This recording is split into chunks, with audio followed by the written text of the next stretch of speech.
Assalamu alaikum wa rahmatullahi wa barakatuh. I hope you can hear me. This lecture is a makeup lecture instead of the one supposedly on time to be yesterday. So this is actually a makeup lecture, as I mentioned. It was supposed to be at 2:30, but there was a problem in the system, the Blackboard system, and I tried again. I was obliged to wait a little bit until the system allows me to enter or log in again. So last time, actually, I finished talking about the main themes and the main images and symbols, the stylistic techniques of Macbeth, the play. And I'm going to talk today about romance and romantic comedy, Shakespearean romantic comedy, and we are going to move to another genre and another play, Twelfth Night. So before discussing the play, I'm going to discuss the main points related to the style of the play in terms of its genre. And I hope by the time you listen to the recorded lecture, you are going to manage to focus on this background, because it's as important as the background on Macbeth, the Shakespearean tragedy. So I beg your pardon for a couple of seconds in order to be able to access the material I want to access. Thank you.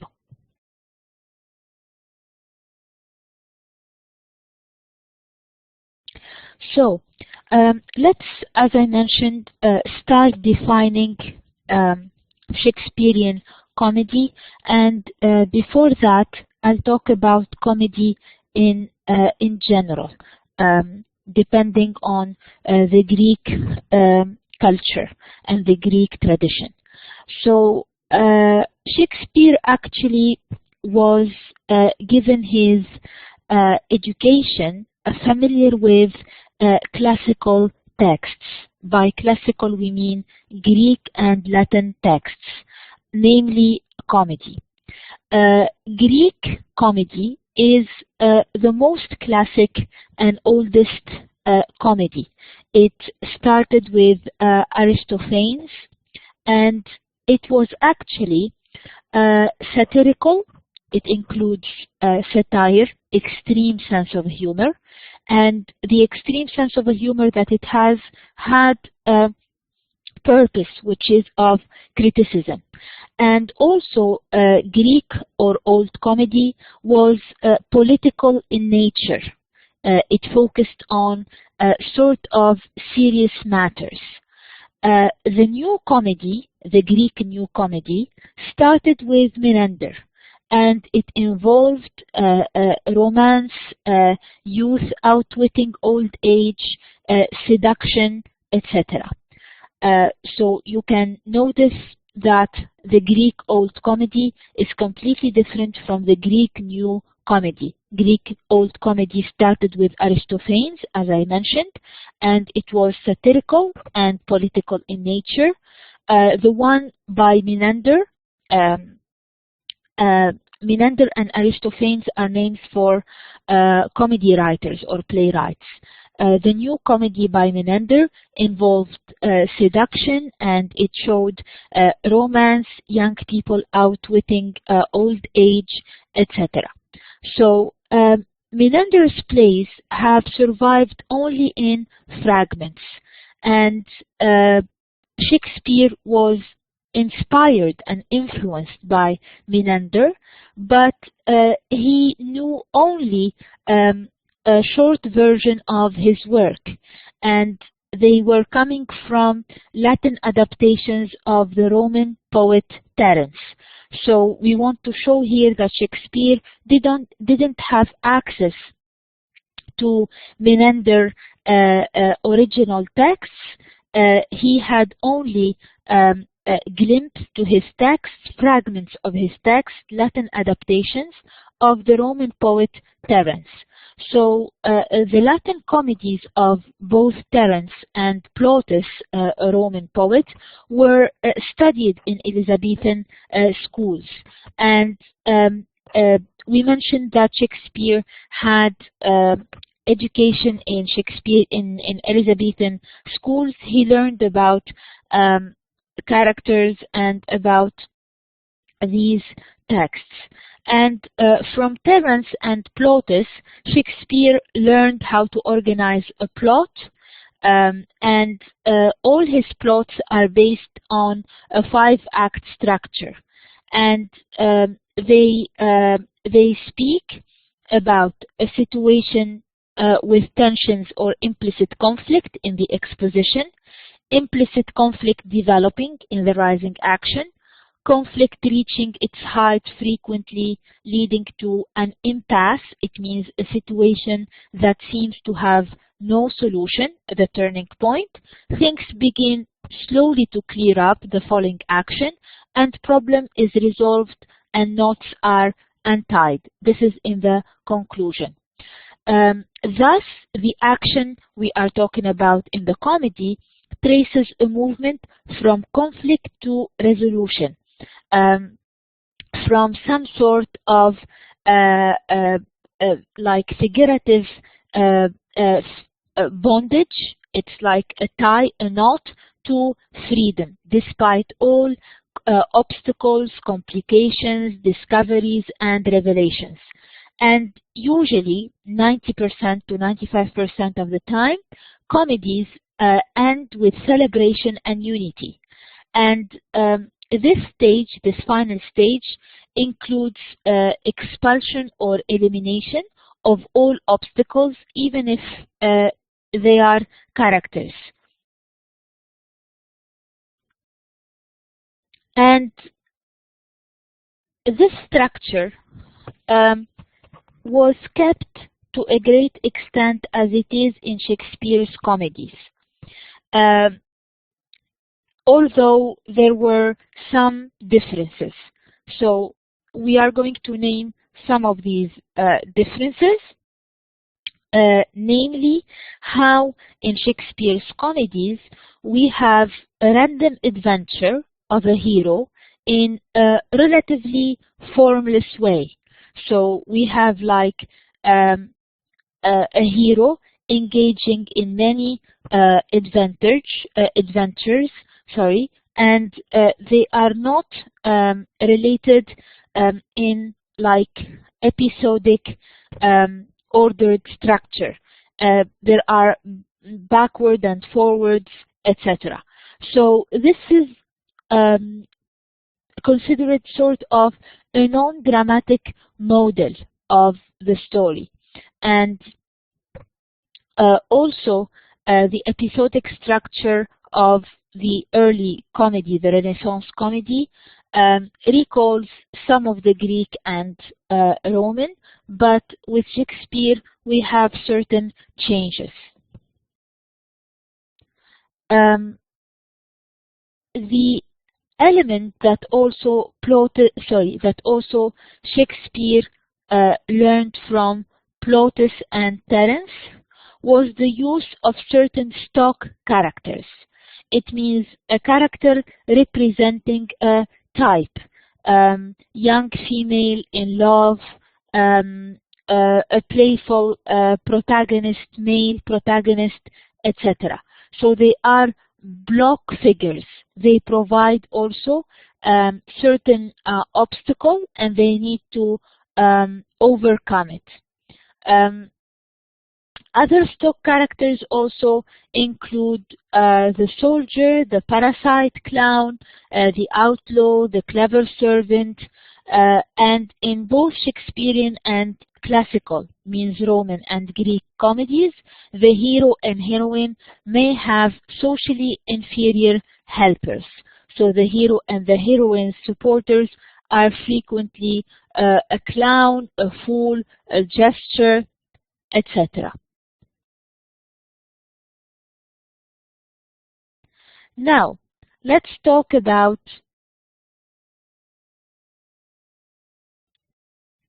the conventions of Shakespearean romantic comedy. Just a second, please.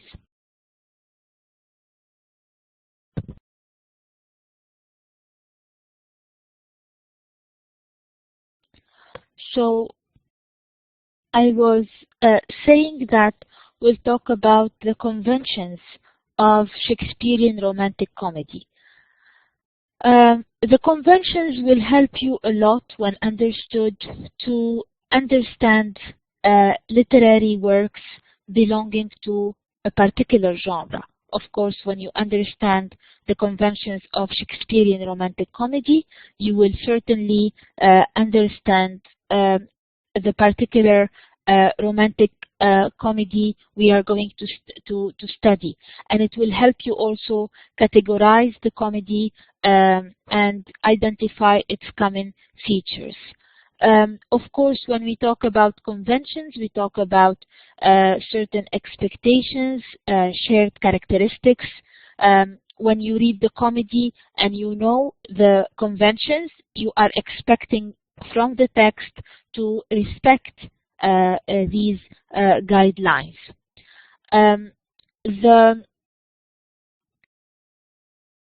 The major conventions here of Shakespearean romantic comedy are the following. Number one, the main action is about love, and the supposedly would-be lovers, who are going to unite by the end of the play,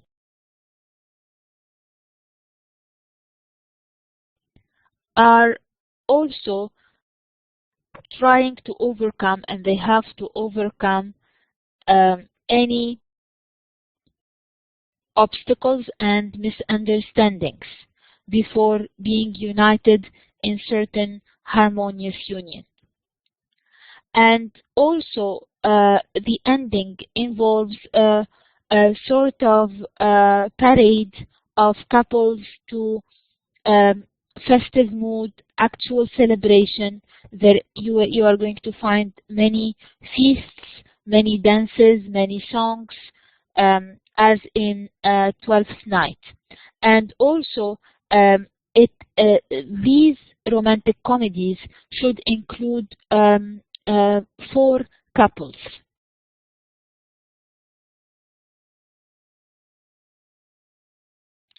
Most of the time, but not always, Shakespearean romantic comedy contains elements of the fantastic, the supernatural, the miraculous.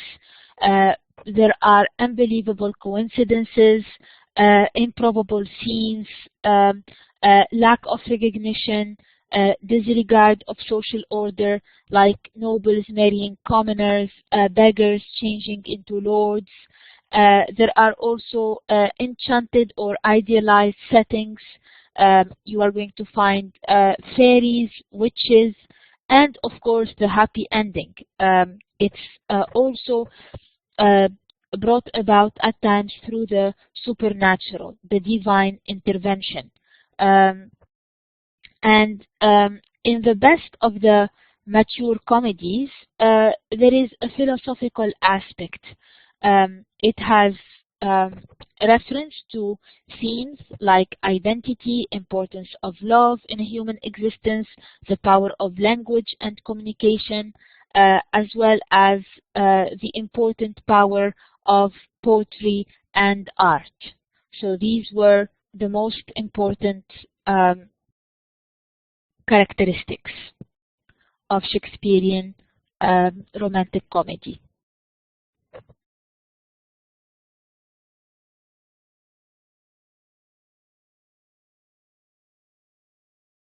Discuss now the content and the main topic of Twelfth Night. So Twelfth Night has an important technique which is disguise. So gender positions in the comedy are actually reversed. And the most important element also, our topic is romance. So the play or the comedy Twelfth Night by Shakespeare examines patterns of love through twisting gender roles. So you are going to notice, namely in Act 3, Scene 1, that the female character, the main one, Olivia, displays the confusion created for both characters with her in the comedy, and also the audience, because she takes a traditionally male role of a wooer in an attempt to win the disguised Viola or Cesario. So Cesario is disguised as Viola and Olivia is disguised as a man. Olivia praises Cesario's beauty and then addresses him. She looks at Cesario as a man. She doesn't know that it's a woman. And also Viola doesn't know that Olivia is a man. So Olivia praises Cesario's beauty and then addresses him with the belief that his scorn only reveals his hidden love. So she believes that his rejection is and scorn for her is a sign of hidden love. Olivia's mistaken interpretation of Cesario's manner is actually a problem presented by her speech, because the manner or the reality of Cesario's gender and the role of Olivia, takes in pursuing him or her and the duality of meaning. So there is sort of a reversed meaning and reversed speech due to the disguise. There is also an important element to which you need to pay attention. The biggest upset or the biggest reverse to the traditional structure in this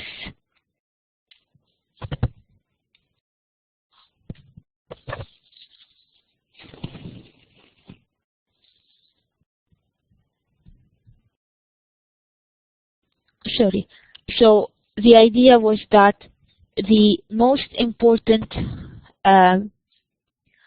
change or reverse to the traditional structure in the play is that the possibility that Olivia may be in love with a woman. So Shakespeare allows his audience to excuse this by having Olivia unaware that Cesario is actually a female. And also Olivia's attraction seems to bring about sort of feminine characteristics like Cesario's scorn, beautiful scorn, and angry mouth. Also, Olivia's words allow the audience, especially the modern audience, to read her as suspecting or even know that Cesario is female, and yet she chooses to love him or her anyway.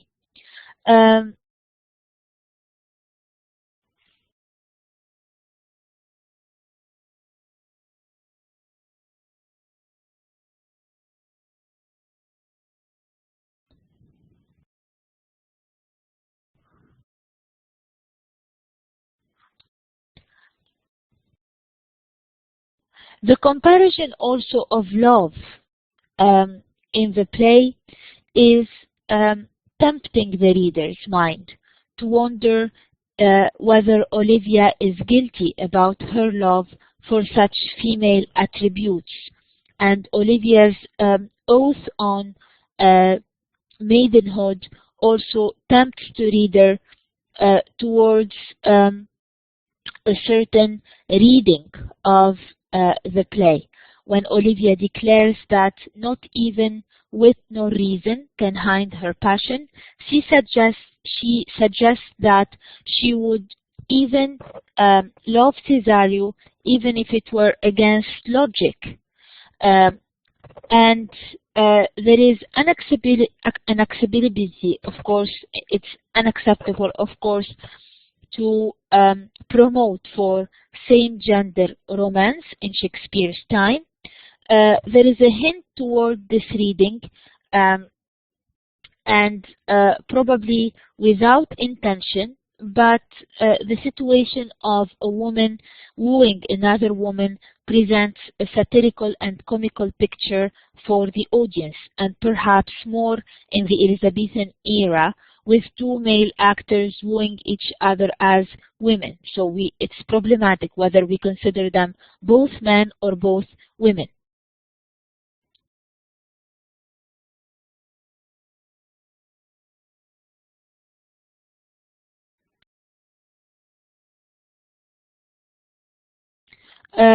By implying disguise and presenting this topic, Shakespeare is actually um, denying the Elizabethan romantic convention with an openly mixed up plot.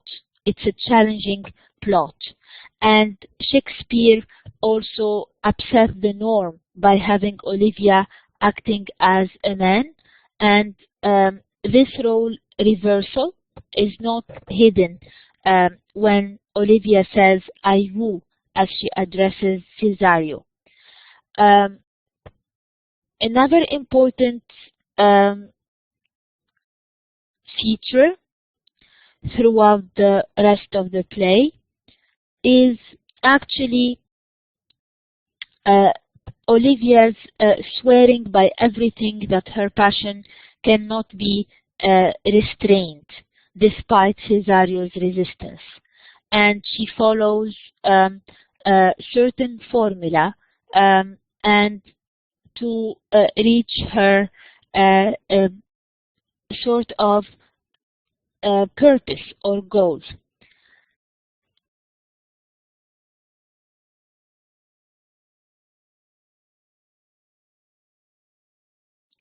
There is also foolishness in the scene because we have a male actor playing a woman, wooing another man playing a woman. So playing a man, wooing another man playing a woman who is actually in reality a man. So we have also a repeated use of the word reason and the ambiguous structure of the last line, Olivia, meaning to make the situation in which Cesario is hard to choose whether or not to comply and reach a final result.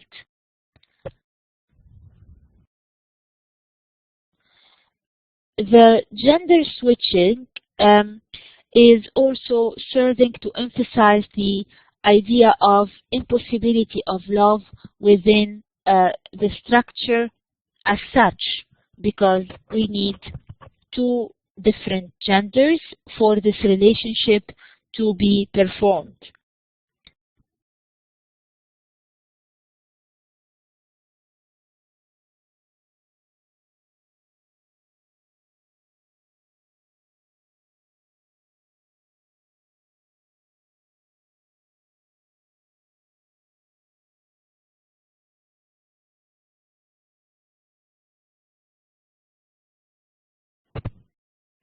So I'll move to another point.